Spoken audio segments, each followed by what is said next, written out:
they didn't have to go through this whole process of like getting a drug certified, getting a drug to go through the FDA, and all. They already had a drug.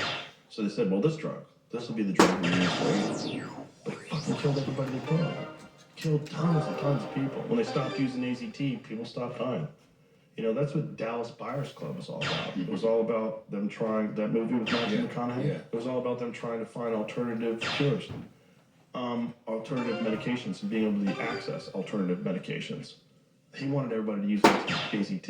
And he was like, AZT, the reason why they use it is the only drug that's both safe and effective. It's literally what he said back then, in the fucking 80s. And that's the same guy that sold us this bullshit with the COVID origins and whether or not it was gain of function research that caused it. He's this creepy fucking guy. We never really got answers on any of this. We will. It'll take time, but we will, and he'll probably be gone by the time it's publicly understood. But if you read RFK Jr.'s book, The Real Anthony Fauci, it'll open your mind. It'll open your eyes. He talks about how they were testing out in the 1980s. They were testing out HIV vaccines on foster kids in New York and killing them. Yeah, they tested it on foster kids. Yeah, it's real. If it wasn't real, he would have been sued. He hasn't been sued for it. Wow. It's a dark book, dude. The Real Anthony Fauci, I can't recommend it enough. It's a fucking terrifying book. But that's the same guy that was a part of the whole AIDS thing. The movie's gonna be weird. Who would play Anthony Fauci in a movie? Maybe Martin Short. I think it's another Sean Penn tour de force. Sean Penn was all about the vaccine. Do you miss acting? Not even a little. I was thinking about that the other day. You really were in this whole other world, Joe. Call times, makeup, lines, blocking.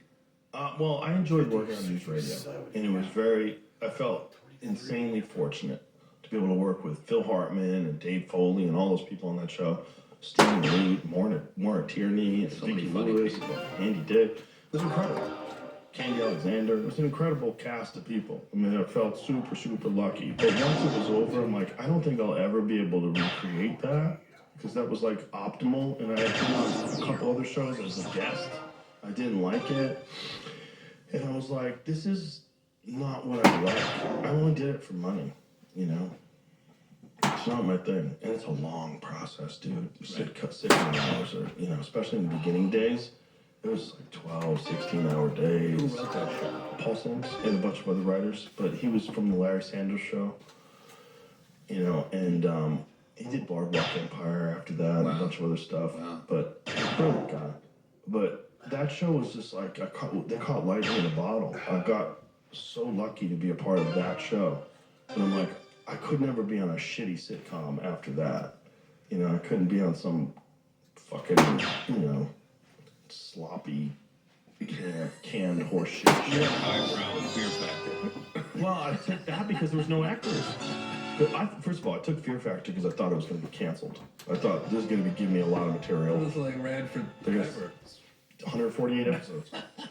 Yeah, it was nuts. Have you seen the new one? No, I haven't. But Johnny Knoxville came on to do it. I didn't see the Ludacris one either. But how long did Ludacris do it for? I don't know. I didn't even know that till now. Yeah, Ludacris did it. I think, was it on MTV, Jamie? I think he did it on MTV.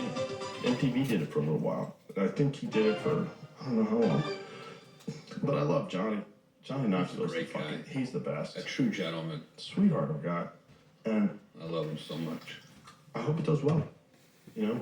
I hope they don't hurt anybody. That's the problem. Like when Fear Factor came back on NBC, when we came back in 2011 and we only did 6 episodes, they were really trying to make it bigger and better. I was like, Jesus Christ, we're going to fucking kill somebody. Right. It felt like it. It felt like when it was canceled, I was happy. I was like, fuck this. You were done. Yeah, well, it got canceled because they had a drink cum. Do you know that? No. You don't know that? Yeah. Oh, yeah. Yeah, they put horseshoes to drink donkey cum. We're still talking about Andy Dick and News Radio? No, we're talking about Fear Factor now. And anyone can people come. He's a gentleman. But yeah, that happened. That's what got the show canceled. But it's because they were just trying to make it as outrageous as possible. It's like the early, you were right at the beginning of that crazy. This is it. Fear Factor. Donkey juice. This is it. They had to play horseshoes, and they drank donkey piss and donkey cum. There was 3 sets of twins, and one twin had to drink the cum. Look at that. That's a mug of cum. Oh my gosh. It's so foul. Wow. Yeah, so TMZ, I think, got a hold of the clip or images and said that Fear Factor was doing this, and it never aired in the United States, but it aired overseas. It aired somewhere in Europe. I want to say the Netherlands or Denmark or some shit. Wow. Yeah. Now you survived. Good times. Good times. Now you're drinking delicious coffee in your palatial. Hanging out with you, Jeff. Oh, man. Dude, I've known you since you were Jeff Lipschitz. I've known you since your best joke, which was never trust a hooker with a walkie-talkie. You were like 25. You were like, I've learned a lot of things in my life. Yeah. I never trust a hooker with a walkie-talkie. Was that the joke? No, it was I went to college for 3 years. You know what I learned? How did it go? Don't trust hookers with walkie-talkies? I don't know. You know me since Jeff Lip. I'm still, by the way, I'm still Jeff Lipschitz. This is my ID, my passport. Maybe you shouldn't tell everybody. It's all right. You should have hid that. It's When did you change it to Ross? What year was that? Oh, I can tell you. What happened was I got booked on Star Search down in Florida. My first time on TV. You know, we were all starting to get like on MTV and Star Search, those shows were coming around. And I go down to Orlando where they were shooting it back then. And Ed McMahon was the host. And he kept introducing me by fucking up this week's challenger, Jeff Lipschitz. And I walk out, and it would screw me up, you know. And the next I won, and then the next day it's like, this week's challenger, you know, life shots. You know, he just screw it up every time. And on the flight home, I was like, I either have to, if I really love comedy, I was like 2 years in, I go, let me think about this. Ross is my middle name. Jon Stewart was John Leibovitz, and he had told me he did it for the similar reasons of like, no one can spell. If I asked you to spell Lifschultz right now, even you couldn't, and you know me 35 years. So, so I was like, all right, either I'm gonna have to change my name or my whole family's gonna. I don't know what to do. So Ross, it just made sense. Yeah, it's easy. Jeff Ross. What was Ed McMahon like? You know, did you ever hang out with him? I shook his hand, and that was the end of it.